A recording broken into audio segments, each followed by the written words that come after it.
Hi, everyone. This is Kristen Darcy, and I am over the moon excited for day two, Tuesday, April 5th, of the Divorcing and Tax Summit. I have to tell you, I am so appreciative and so excited about this conversation about today's theme, which is now what? Managing the new normal. And so excited to have Tristan Combs. Did I say it correctly? You're close. Okay, you say it. It's Tristan DeComas. DeComas. Oh, see, we were talking before we went live about how I was so concerned about it, but thank you so much. And our topic today is better communication with the BIF response. And I'm going to give everybody the update about who you are and why we're having this important conversation. Okay. And so Tristan is the coordinator of the BIF Response Project, an offshoot of the High Conflict Institute. And I encourage everyone to visit the High Conflict Institute website, and is an integral part thereof. You've earned a paralegal science degree and have over 20 years of experience in civil litigation, probate, and family law mediation. You are the BIF coordinator, and you direct the projects and have regular posts. So that's why I'm saying it again. You have to visit www.bifresponse.com to keep in touch and run social media and work with the HCI, which is the High Conflict Institute trainers, to provide seminars. So it is such a privilege that you're here to talk about the BIF response. And we were just talking, we had a little bit of time, just you and I, and we were talking about how these books just seem to walk away whenever we do a live seminar. So I am so grateful that you're here to answer these important questions and teach us about the power of the BIF response. So thank you so much. Well, thank you for having me, because it's such an important subject, obviously one of my favorites. And, it really, really, really helps people. It takes a little bit of getting used to. It takes a lot of digging around in the background. A lot of what we do for BIF responses or for the High Conflict Institute overall is teaching sort of the layman's psychology behind why people do certain things. What are the patterns they're demonstrating? What can I learn about these patterns? And because at that point, it's empowering. If you know it's coming, you know what to expect, you know what to do. It's kind of like, a baseball. If you're playing a baseball game, you know what a curveball is if you play, and you presumably, know how to hit it. If it's low to the ground, if it's higher, if it's outside, if it's inside, you have these strategies and you anticipate that these things might happen. You don't know exactly when it may happen, but it will. And so if you're prepared, then you can deal with it more effectively and without making yourself so crazy in the process. And hopefully the goal is to simply make your conversations shorter if they're the type that are out of control, a lot more productive, a lot less of the aggravating things that can happen, name callings, upset feelings, all those kinds of things that come out. So behind all that is the psychology of what we call the high conflict person. And so learning those patterns is sort of underlying the BIF response technique, which then takes your knowledge of those patterns of the person or people that you're dealing with, and you can apply then your BIF response, knowing what's going to work for this particular personality type or that particular personality type. I'm sure it's way too much to go over in an interview, but that's sort of the nutshell version. And a lot of it's covered in the book that you were just showing. It's on the website. The other one, of the highconflictinstitute.com website, has a lot more of the psychology behind the high conflict people. So who are high conflict individuals, and how do you know you're dealing with one? And the other part that I had about what you said was so important was that I feel like the BIF response for my clients, because my wheelhouse is the emotional component. Mm-hmm. It takes the the anticipation, the anxiety out of receiving the email, because you're empowered and you know that you have these tools in your toolbox, that you're like, okay, this is this cycle again, and I'm going to just pick this toolbox, this tool, this way of responding, Mhm. and use that pattern. So who are high conflict personalities? Well, in some senses, we all can be. I mean, we've all been, upset. We've all been mad. We've had those feelings. We understand what it's about. Maybe you're mad at the IRS, or you're mad at somebody who gave you poor customer service. It happens. With a high conflict person, what you'll notice is there's a pattern that they're constantly in a crisis of some sort. They're frequently upset. They, have issues with their families. They may have issues on the job. They have issues in their relationships, no matter what kind of relationship it may be, whether it's a work relationship, families, marital relationships with their kids. They just have this internal struggle. And this is sort of across the board. There's 5 main types that are discussed. And if you really want to look at it, you can go into the DSM-5, I think is the most current one, or 6. Right. And you can look up the personality patterns that people are expected to have. But really, we're talking about in our work, the high conflict people are people that either have a personality disorder or they have traits of a personality disorder. And it doesn't really matter from our perspective for a BIF response whether or not they're diagnosed one way or the other. What we're looking for is focusing on those patterns. Right. So you've got somebody who has a pattern of, say, for example, a borderline personality disorder. They have this underlying fear of being kind of abandoned. They're really clingy, and then they hate you. And then they're really clingy, and then they want to push you away. And they do things that they really don't notice themselves. Some do, some don't. It's a matter of degree, but they don't notice themselves that they engage in these behaviors that constantly are pushing people away when their biggest fear is being pushed away. And so you'll notice they'll do things like, like I said, it's that love you, I hate you, I love you, I hate you. They'll put you up on a pedestal, and then they'll slam you to the ground. Right. That's kind of part and parcel of borderline personality disorder. And along those lines, then you've got this whole continuum. You might have somebody that has these issues once in a while. They might do it every day. They might do it moment to moment. So, there's no point in actually diagnosing somebody, because the tools work no matter what. And it works with somebody who doesn't have a personality disorder. They may have traits of it. Right. But the thing you're looking for are those patterns. And so is it somebody that's constantly blaming me or blaming other people for the troubles that are going on in their life? Right. We have a whole book about that. It's called It's All Your Fault. I love that book.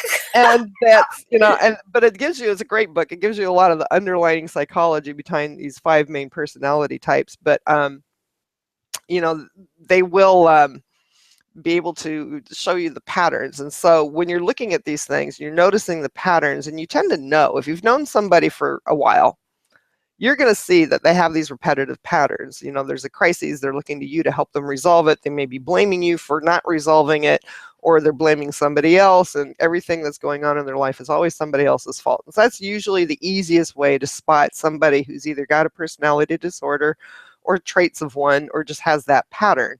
Right. So once you recognize who they are, it's the pattern that makes it key. If it's somebody that has a bad temper and they kind of get upset once in a while, sure, you can use a BIF response with them, get out of the conversation, and go along in your merry way.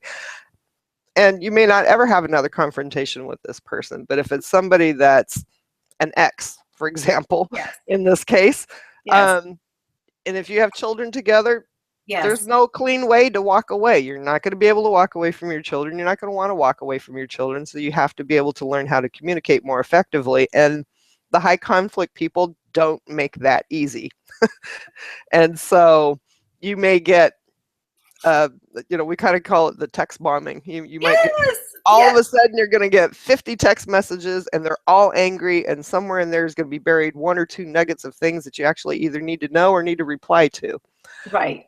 And that's kind of where the BIF response comes in, is wading through the 5 pages of, single spaced small font emails to find the 1 or 2 things that you might need to reply to. Right. And so how do you know within the text bomb or the novel you get that is blameful, what, if you should even read it to find that tidbit, or if you should not respond. See, that's what I love about the books, because they help with that. You Mhm. know, because when you're under attack from someone who has this personality or who has this pattern, it's almost, you know, that story, the boy called cried wolf, because it's never ending, that Mhm. there's a crisis and that you're to blame, and that if you only whatever, if this wouldn't happen again, you know, because they have no interpersonal perception or awareness. There, you know, it's, you get to the point that you're actually numb to them. So Mhm. how do you know if you should respond with the biff response, or just let that one fly by like the ball you're not going to hit? You know? That's an excellent point, and it's one of the questions that amazingly few people ask, that because our gut reaction is when somebody's attacking us, we're going to attack back. You know, you get all of a sudden you get 20 text messages in a row, and very little, if anything, says anything that you actually either want to know or you need to reply to. And so our reaction to that, just as human beings, it kind of goes back to the, you know, the brain science behind it all. There's a little Right. part in your brain, the amygdala, that's kind of Amygdala. your, yeah, your fight or flight, your fight, flight or freeze. I could never say that. Um, Basically, that's just your gut instinct response. I'm going to reply to this guy. He's a jerk. You know, she's all wet. I don't know what she's talking about. How can you constantly blame me for these things? You're getting fired up. You're getting upset. And we don't blame you. And so what we say is, you know, the best thing you can do is, one, anticipate it's coming. You know, take a deep breath, heave a heavy sigh, and go, here we go again. But You this know time, what? That's a I've tweet. got, That's a tweet right there. Anticipate it's coming. You know. yeah, you just anticipate it's coming. You know it's going to happen. You don't know when. It's just like I was saying about the curveballs or the low balls. You know they're going to come. You just don't know exactly when. And so you're prepared now after you've read the book. You've gone through, you know, maybe the coaching, or you've watched the video or whatever. You've done your part to learn about the patterns of behavior behind them and how to respond to it. And it's like, okay, here we go again. So I got this 10-page email. I'm going to skim through it.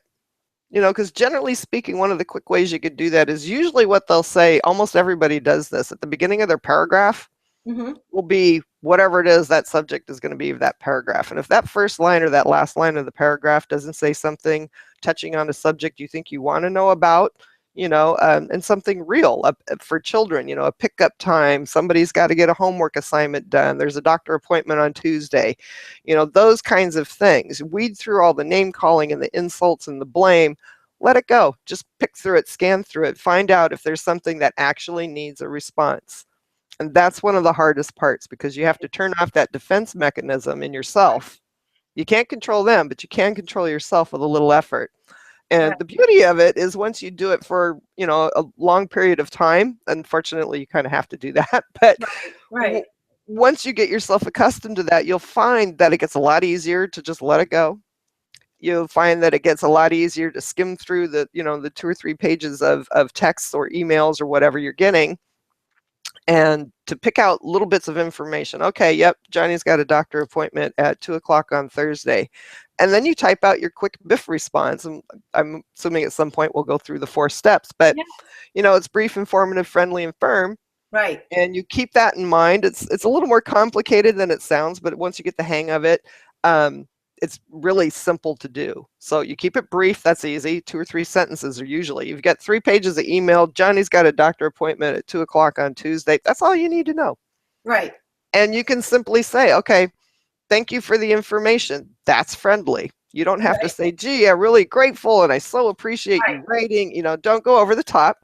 It's just polite. I mean, really, we Right. could have called it BIPF, but you can't say it. So um, it's, you know, it's that biff Well, thing. no, no, no. The biff is better. Brief, informative, friendly, and firm. Right. And friendly actually throws people, because when we think of being friendly, they think of kind of over the top. I'm not going to be friendly to that so and so. She's always attacking me and I'm not going to do it. Well, you know, there's actually, again, to the brain science behind that is being polite, being civil is one of those things that helps diffuse somebody who's stuck. And one of the things that we're kind of going back to the patterns is that they get stuck in these patterns. Right. They need help to get out of these patterns, to break free of these patterns. And if you think of every email or text message or every event, for lack of a better frame, if you think of those as each little event as its own little microcosm, if nothing else, then you can say, okay, I need to help him calm down, or I'm never going to get out of this. It's all about self-preservation. It's all about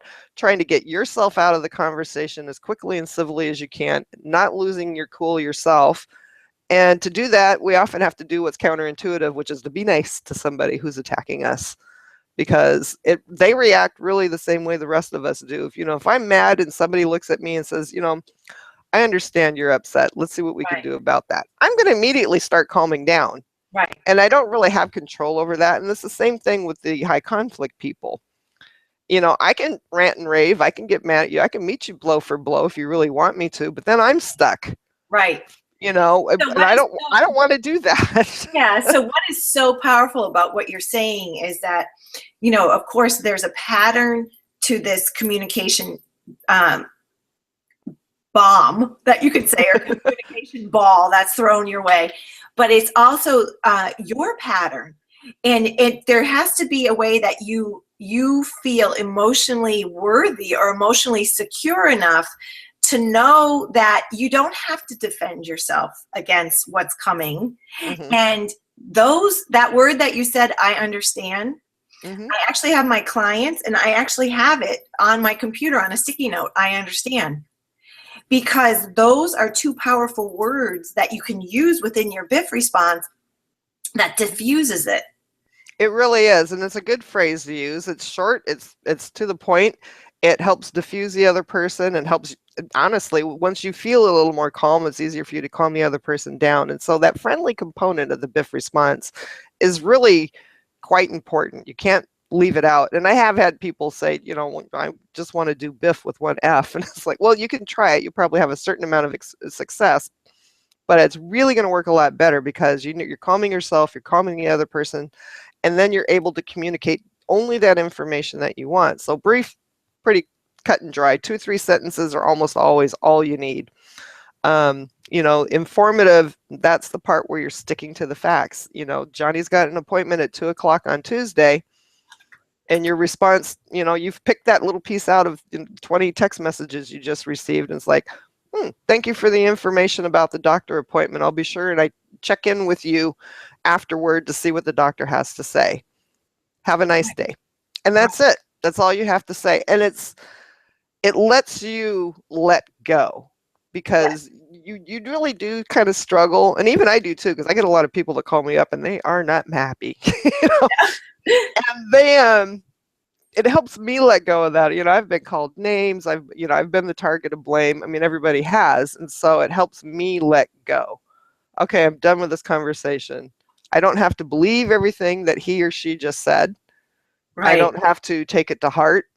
And that takes a little bit of practice, but once you get it, it is empowering. You know that you can do these things that will help end a conversation civilly, and you're done with it. And so that's the kind of thing that you can do. And so that was brief, informative, friendly, and firm.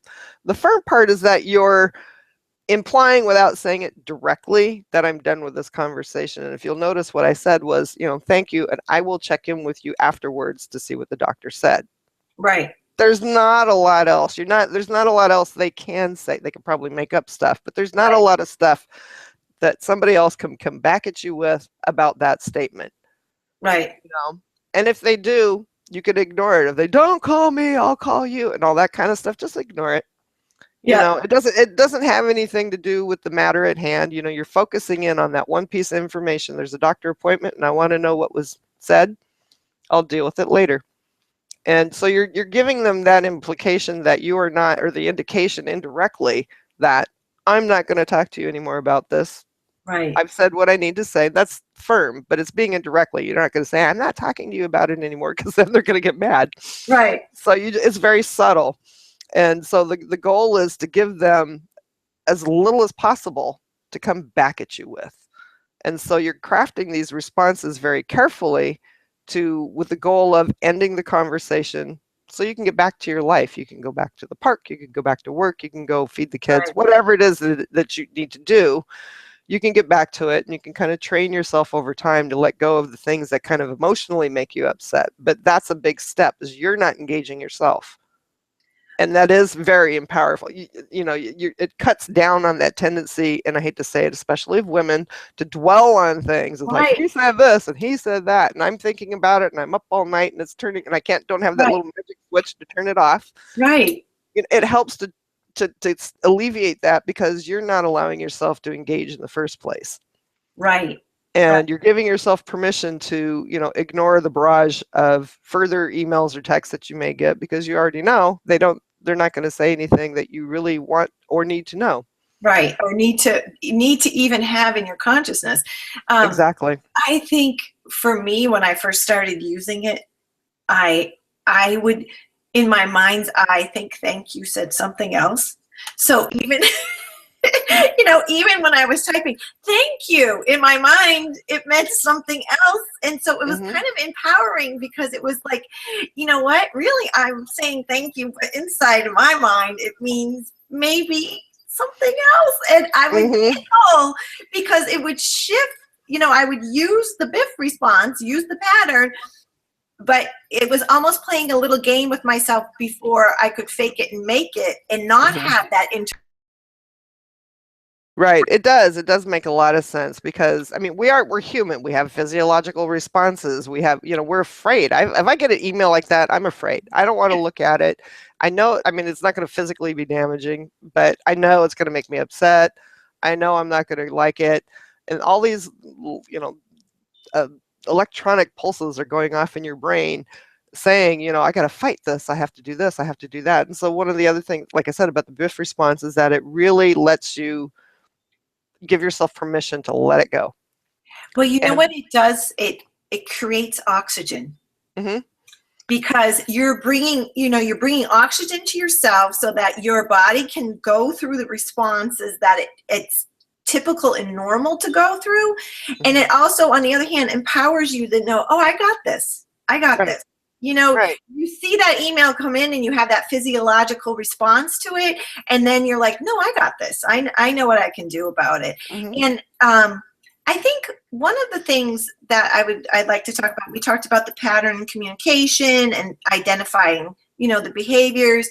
So then when you start using this response and you start having this boundary that, okay, this is the new normal, this is the new way I'm going to manage our dialoguing, because chances are, if you have a relationship with this person, it was probably unconscious to you that this is how you were treated beforehand. But now that you're removed from that situation, it's more, you're more aware. And now you're like, oh my gosh, now I see this as a pattern that was in our relationship. So can you talk a little bit about, knowing that the behaviors, and it could be abusive behaviors, because what they're saying, in the communications, either verbally or through email or text, is, emotional. It could be emotional abuse. And so Yes. you need to be prepared that this will be intensified, maybe, within these specific personalities. Yes, and actually I've been doing divorce mediation for almost time out of mind, and so I've seen and been divorced myself, so I can see it, that these patterns that have now become maybe more clear to you or more noticeable to you. If you do look back, you'll see that they probably were there all along. And chances are, if you're dealing with a true, personality disordered person, it's miserable for them. This split represents a tremendous loss. They don't necessarily understand why they behave the way they do. I'd go out and, not being a psychologist, I would go out and say that most of them don't. Without intensive therapy, there's really nothing we can do to change them. They don't know either. It's like a blind person. You wouldn't look at them and say, hey, you could see if you would just try harder. They can't. And it's their brain, it's their physiology, it's the wiring, it's, the nurture and the nature and everything else. They don't have control over it. And so you have to understand that when you're dealing with them, that it's now we've created this big loss, this big void. For a narcissistic personality, it's lack of control.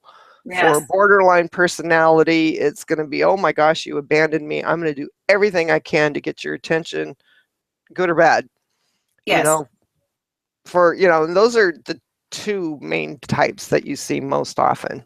And then you have the narcissistic borderline personality, which you Yeah. can combine both of those. There's a lot of crossover. Right. And it's very difficult sometimes when I'm listening to people to try and figure out which type of person I'm dealing with to help them. And so again, I always encourage people, you don't have to worry so much about an actual diagnosis, but look for the patterns. What do they do? Do they react every time I say, I'm not talking to you anymore? Do they show up at your door? Right. Then you're thinking maybe this is somebody that's either got a very big fear of abandonment, or you've just cut off their control, and so they're going to do what they can to up the ante. But getting back to your original question, yes, you can almost virtually guarantee that it's going to intensify for almost everybody in the beginning. Yes. People are upset. This break has left a giant hole in this plan that you had for your life when you got married. And everybody's scrambling to fill this void with new information and a new plan and right. a new hope for your future. And so that's understandable. If you've got somebody on the personality disordered end of things, they're going to really struggle with that.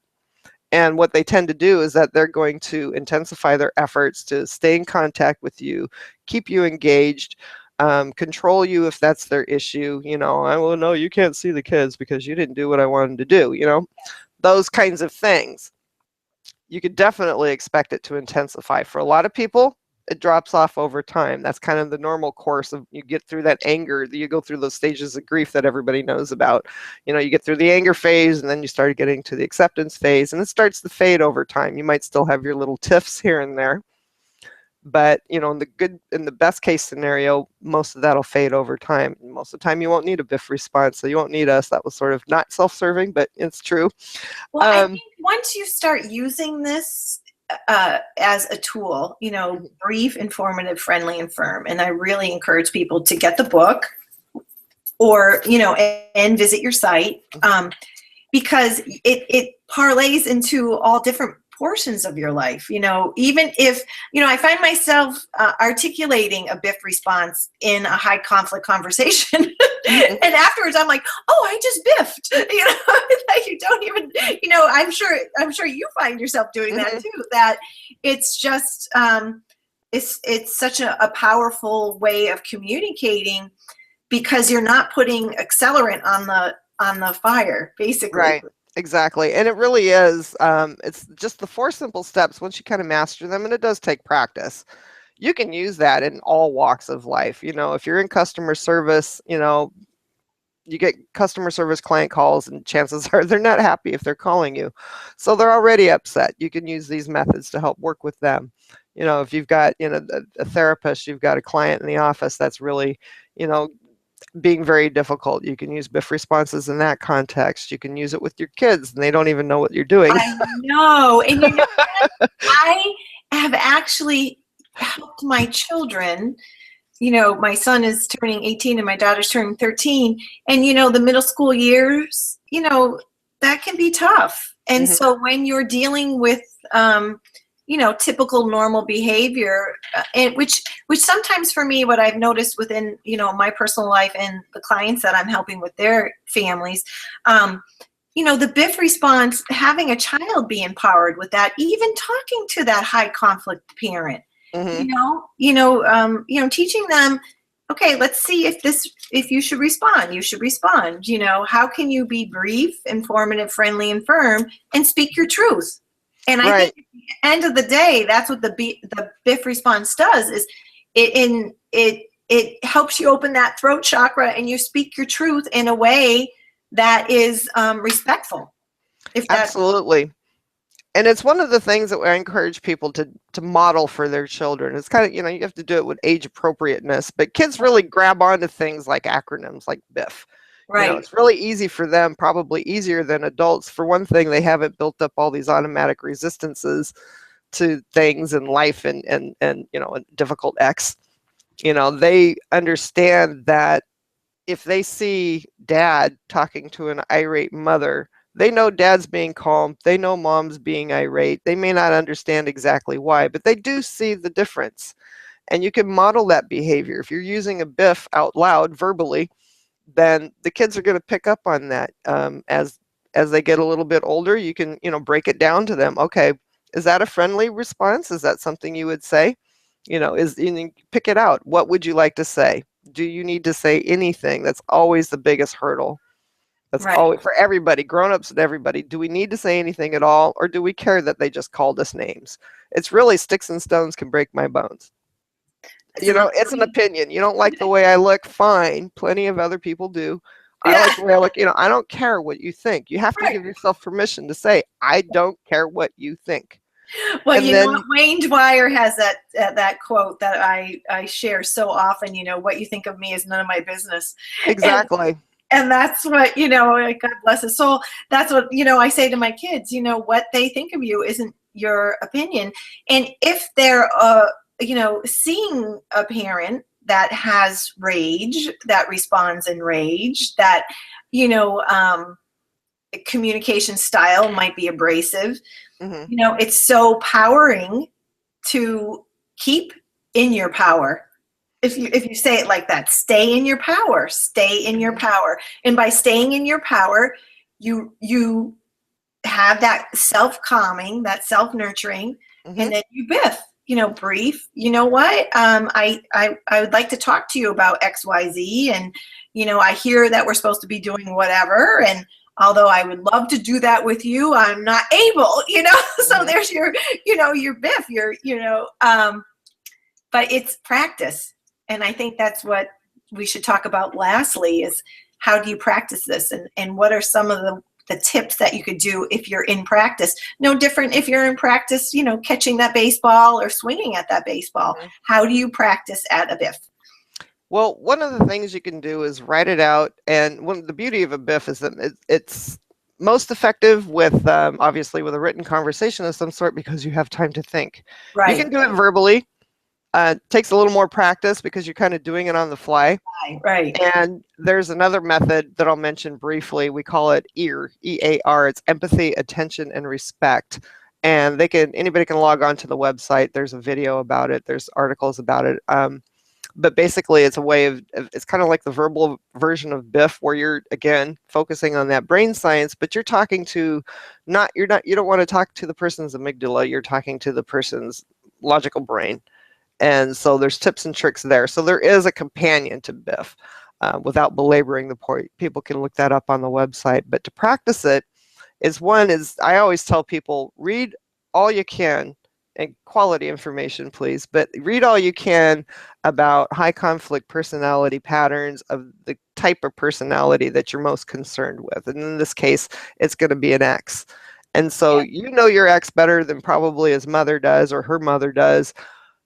Take what you learned, find out what those patterns are, and then focus in on that section of the book. There's, because it's broken down. There's borderline, is it histrionic, is it, narcissistic, and there's probably traits of the others, as you had mentioned earlier, but find those patterns and then focus on those. Okay, if I say this, what's she likely to say? How's she likely to react? Write your BIF response out. And then what we do in our coaching for people that need more help, we actually have a structured list of 10 questions, and we'll go through it with you. But the 10 questions are actually in the second version of the book, the one that you showed earlier, to kind of check yourself. Did I say this? If I was him, how would I react to this sentence? If I were her, is she going to come attack me because I said this one word? So you have to actually kind of look at it, take a little time to digest it. And our natural instinct, if somebody sends us a text, hey, text right back, boom, send. Right. Just don't. Just don't. Take your time and look at it. If you're not sure, get somebody else that you trust who knows the person, kind of knows who they are, and say, hey, I'm thinking of sending this response. Can you give it a look and see what it says? And actually, Bill Eddy, who's the founder of the High Conflict Institute, that's one of the things that we did early on when we first started thinking about BIF responses, and giving him credit. He's the one who came up with the concept. Yes. During the course of his trainings, but also because doing our divorce mediations, it came up a lot. Yes. Yes. And so he kind of came up with this method that it was just BIF, and then we added the other F, and then it kind of evolved now into this whole project. But back then, and even still to this day, I'll send a response to somebody. I'll get a particularly, difficult email, and I'll say, you'll know, it'll push your buttons, and I'll send it off to him and say, what do you think? And he'll typically will take 2 or 3 sentences out of there and tell me to change some stuff. And so the value there is getting somebody to read that and play devil's advocate. Tell me, how do you think, my ex is going to reply to this? How do you think they're going to respond to this? Is this something that's going to get me a lot of backlash, or is it going to get me out of the conversation? So you go through that list of 10 questions. Right. And that's what really will give you the practice that you need. And you do it every time that you send out a response to a text or a response to an email. And it gets, like anything else, it gets a lot easier over time. And before long, you're doing you're doing BIFs without ever realizing it. Like you said earlier, had somebody on the phone not too long ago in a customer service capacity, and I won't name names, but they annoy me every time I have to talk to them. And I can hear it. One of the downside of treating this is that I know quickly when I'm not being Biff, because there's this little devil I'm back here going, stop it, you're not being Biff. And so you get used to it after a while. You kind of start doing it automatically, and you'll know if you're not doing it, which was kind of the point of that story.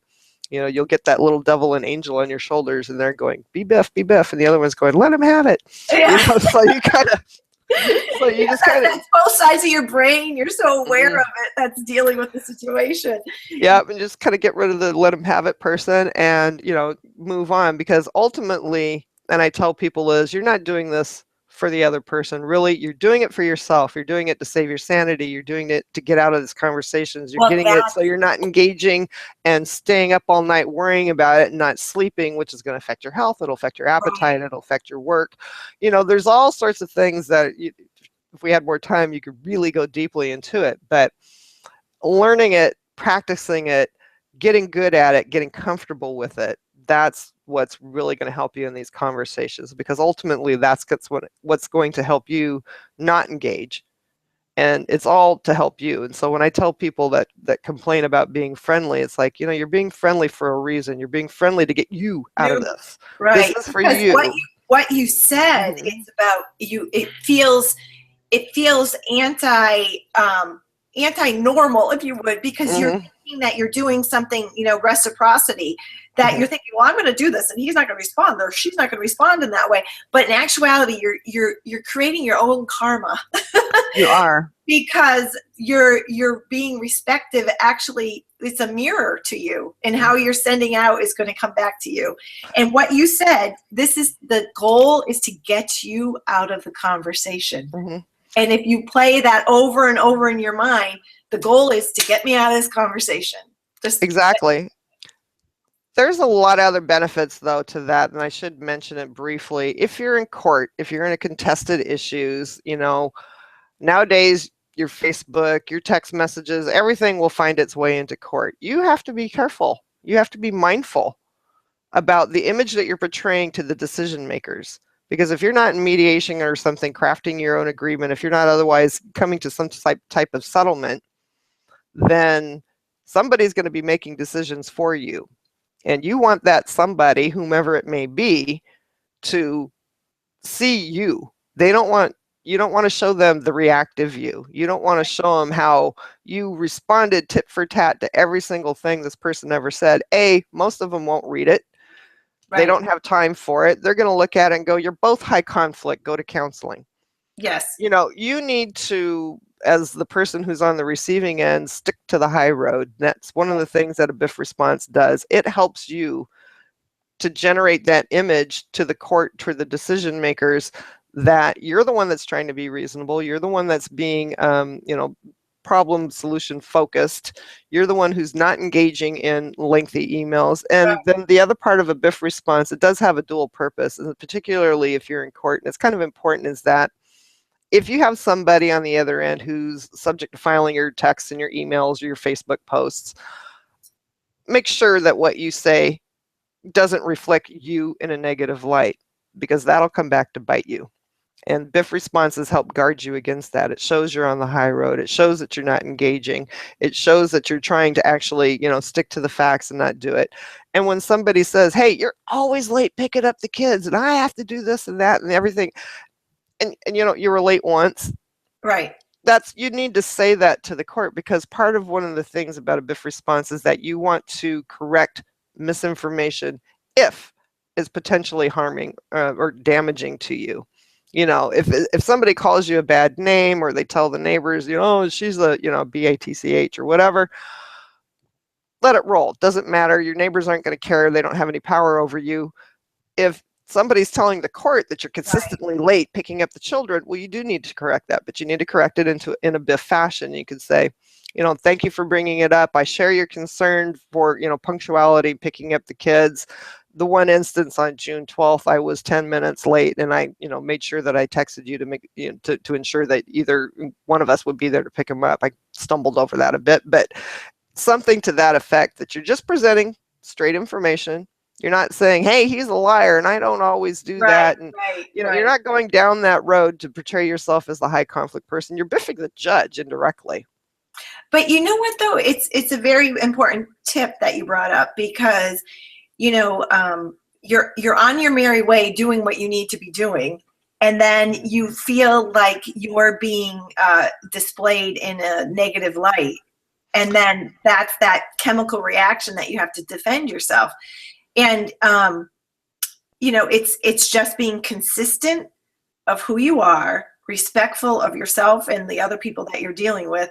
And at the end of the day, the tiger's going to show his stripes. So you just don't want to be painting stripes on yourself, right? That's exactly. And yes and no. And that is one of the difficult things about the high conflict personalities. They do what we call gather negative advocates. They are, by and large, experts at collecting people that they can convince to their point of view, whether it's a judge, an attorney, your family. Flying monkeys. That's what I hear people call them. Yeah, they can, and they'll do that. And it's part, I don't know, again, that they know they're doing it. They're really doing it to kind of bolster their seem to let themselves know I'm okay because everybody else thinks she's wrong, so she must be wrong. Right. And so you do want to kind of guard against that. If some of those negative advocates happen to be a judge, and it's somebody who can actually, your boss. Yes. Outside of divorce, it could be your boss, and you've got a difficult coworker who says, Jane's always late with her projects and we can never get anything done. And you need to correct that misinformation in a BIF fashion, because that's potentially damaging information. Same thing with the judge. So you can pretty much anticipate that they're going to get negative advocates, and you want to watch it if they're saying things that could be potentially harmful. And that's the thing that's the one time we say that you can break from the golden rule of letting all of the negativity and stuff that doesn't matter go. If it's something that's potentially damaging, is really the benchmark there. If this could hurt me, and I mean something more than hurting my feelings, if this could bias a judge against me, if this could impact the guardian ad litem's, decision for the children, if this can, impact the custody evaluator's decision, those are things that are potentially damaging. Those kinds of statements that may come to do you some harm, do your children some harm. You want to be on the lookout for those. You don't necessarily have to reply to every single one of them. But when you do, make sure that you're presenting that in a BIF fashion. This is the correct information. Thank you for bringing it up. I'd like to explain, the my side of it without actually saying my side of it. You want to present the factual information, correct it, so it's out there. Because another interesting psychology tip is that rumors take on a life of their own. Right. And if you don't refute something, if you leave it, just out there and hanging, it tends to lend credibility to that claim. Right. And the high conflict people are already probably far more expert than you at getting people to see their way. They're very energetic. They can be very friendly, very outgoing. They can really gather these people in. You do have to watch that, in particular if you're in a court situation. Other situations that may come up with that school, something negative is being reported to the schools about you. So it can come up. You want to be aware, and then definitely pick your battles. You don't have to fight every single one of them, but get good at determining what may be potentially damaging to you or your children. and Well, then get corrected information out. I think for one thing too that we can bring up for the emotional side of that is that sometimes you feel blindsided by that, especially if you're the custodial parent, you're taking care of business, you're managing your life, you're managing, your children's life, you're working full time, and then all of a sudden erroneous charge, if you will, gets brought up, and you feel blindsided by it, and then you have that initial reaction of defending yourself. But then if you go back to the BIF and defend yourself in that format, make sure the facts are first, not the emotional part of it. Right. That's what is going to come through. And sometimes you have to say it over and over again, because it does become a campaign. Those negative things, like you said, take on a life of their own, and might be finding yourself in a place of defending yourself, but it's the manner of defending yourself. I think that's recapping what you said. It's exactly, it really is. And then, it's unfortunate that we don't know yet how to make somebody stop. And that's really what we all want. We all get to that point where we're just throwing our hands up in the air. It's like, blankety, blankety, blink, just stop it already. Right. It's a perfectly normal reaction, but the realism is that it's not probably going to stop. Some people fade over time. Some people get better. But you do have to kind of accept that, okay, I can't change him. I can't stop somebody being a drug addict. I can't stop somebody from being an alcoholic. I can't stop him from having these internal battles that, unfortunately cause him to blame me for everything. I can't stop it. So what can I do to protect myself? What can I do to protect my children? What tools do I have in my toolbox to not engage in these things, to present myself the best way I can to my children, to myself, to the court? How can I use these things that are available to me to make it as easy on me and the kids as I possibly can? Right.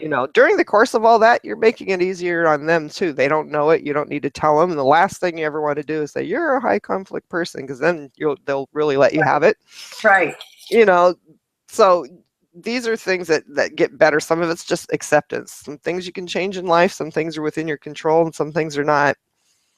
And so once you get to the point of accepting, and that's probably the single biggest complaint I get about Biff. Well, I did that, and he's still doing it. Yes. But that goes back to the intention of the BIF is to get you out of the conversation. You're not going to change the conversation. It's to get you out of the conversation. One person at a time. Well, it does change it a little bit, because hopefully it tones it down and lets you get out of it. But the point being is that he or she has this pattern, and it's a pattern. It's not something that's going to change by anything we do. If they, get some intensive therapy, if they get some help, they can have successes. I read a lot from people that are actually suffering from the various personality disorders, and some of them are. It really is. It's tear jerking to imagine living like that. And so having that little bit of compassion, even though somebody's coming at me with the verbal acts, having that little bit of compassion for them helps me to respond in a way that's a lot more appropriate and a lot more beneficial to me. That sticking to that BIF, sticking to the BIF methods, because, and the bottom line is they can't change it. They probably won't change. Well, maybe they could with intensive therapy, but for most people, they're not going to change. So if you know that, then okay, here it comes. I'm going to just calmly react to this, and I'll be done with it, and I'm going to disengage, and it's not going to keep me up all night, and I'm going to go get ice cream with the kids. So whatever it is, you can retrain yourself to not feel so badly about what's going on, because it will continue. Now, I want to double back and make sure you give the information for someone who's listening, how they can reach out to you and engage as a coach in this. Sure. The easiest way is to log on to the BIF Response website. It's www.bifresponse.com. There's a coaching and training page. You can look through it. There's a variety of things we can do, but about halfway down the page, you can just click on the button and order a session. I'll get an email. I'll get in contact with you. I am the BIF coach. On occasion, and one of the other people does it, but for now, it's me. And so they can do that. I always encourage people to read everything you can. There's some articles that are totally free up on our website. There's more on the highconflictinstitute.com website. You can read all of those. We have videos. We have books you can order. We keep the prices as low as possible on everything so we can make them accessible to people. Right. And so, and get the book. yeah, get the book. If you're not a reader, that's in a video. It's also in a DVD. So there's a number of ways you can get it. But it's a great resource. It's something that, I'm sold on it, obviously, but it works. No, it does. I have used it in my personal, divorce, which was very high conflict, which is still, it's still what it is. It's not going to change. And that's why I felt so, drawn to and so appreciative that you're here. I did have the privilege to see Bill Eadie speak, and went through some training with him when he was here in Massachusetts. And, it's not just for people going through a divorce. And I know that you have other training for dealing with high conflict people in the workplace. Also, that information is on your website. Yeah, that's on the High Conflict Institute website, or they can just shoot an email to me because I can get you pointed in the right direction no matter what. So it's info, INFO, @biffresponse.com. They can send an email. I can get you pointed in the right direction, point you at resources, set you up with coaching. If you're interested in a training for your business or your church group or your support group or whatever, we can, we have a number of different ways of getting the people or the information to you that's beneficial to the people. We're not a nonprofit, so unfortunately none of it's free, but we do try and manage the pricing to work within people's budgets to make it available to them. For the everyday people, I think the book pricing and stuff like that, most everybody can get it. And you didn't hear it from me, but I have seen them on eBay. So, if you're really in a pinch. No, I mean, if you have to check it out. And I think what you said was Unhooked is the place, but just go to the website. All this information will be underneath the video. So when you want to replay the video, all that information will be there. And I'm just so grateful. Thank you so much. I so appreciate our time together. And you have a goodie too. I think there's a giveaway or a discount that you're providing too. Absolutely. The nominally priced books and videos, we're giving people a discount on those. It's the coaching for BIF responses, and that's for people that are interested in having to teach this method to somebody else. Okay. It doesn't mean that you're like a licensed trainer or anything. It just gives you some tips on coaching your mom through dealing with dad, or your coworker on dealing with another coworker. So that's that one. There's writing a BIF response, which is a video or a DVD. I think both of those are 15% off. The book, I think we're giving $5 off, so that'll bring it right down around the $10 mark, I believe. That's wonderful. So that'll help people out that are interesed, and your reward for sitting through the interview. Thank you so much. I so appreciate it. And thank you. You're so helpful, and your wisdom it's so spot on. So thank you so much. Have a great rest of the day. Thank you. You too. Bye-bye. Thanks for having us. Bye.